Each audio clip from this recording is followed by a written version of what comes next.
గంటా శ్రీనివాసరావు ప్రారంభించారు. వర్షాన్ని సైతం లెక్క చేయకుండా వేల సంఖ్యలో తరలివచ్చిన భక్తులు దీపాలు వెలిగించి మొక్కులు తీర్చుకున్నారు. ఓవైపు విద్యుత్ కాంతలు, మరోవైపు దీపాల వెలుగులతో భక్తులు మంత్రముగ్ధులయ్యారు. కాగా మేళతాళాలు, కోలాటాలు, వాయిద్యాలు, పులివేషాలతో స్వామివారిని తొలి పావంచ వరకు వేడుకగా తీసుకువెళ్లారు.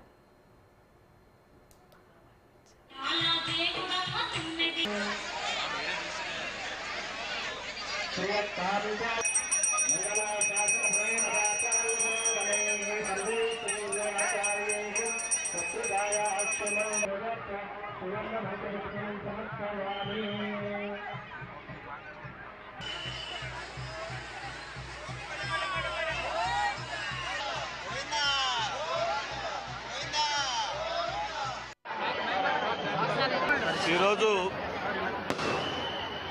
ఎన్నో రోజులుగా ఎదురు చూస్తున్న అనంత పద్మనాభ స్వామి యొక్క దీపోత్సవ కార్యక్రమం. ఒక పక్క వర్షాలు పడుతున్నప్పుడు కూడా చక్కటి ఏర్పాట్లు చేశారు.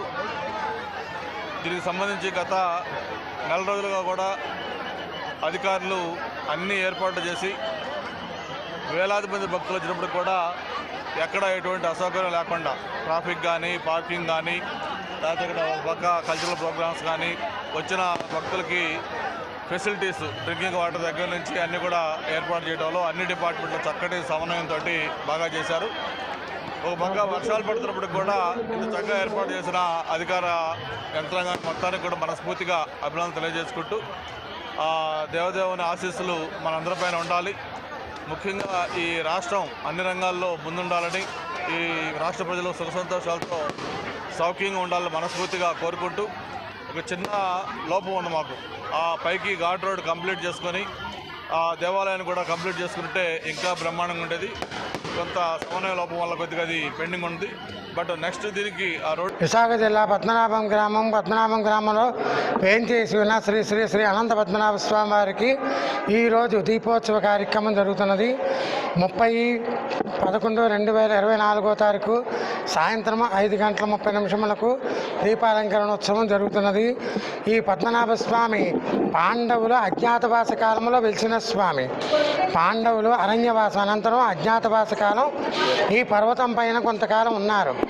ఆ అజ్ఞాతవాస కాలంలో పాండవులు ఎవరికంట కనిపించినా మళ్ళా అరణ్యవాసము, అజ్ఞాతవాసము చెయ్యాలి.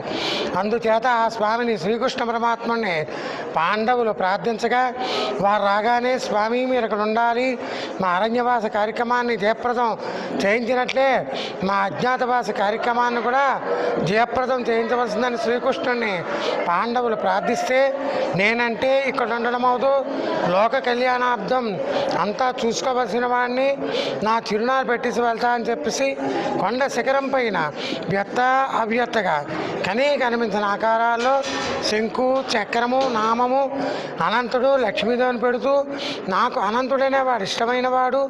ఈయనకి భాద్రపద మాసమున శుద్ధ చతుర్దశి నాడు అనంత పద్మనాభ స్వామి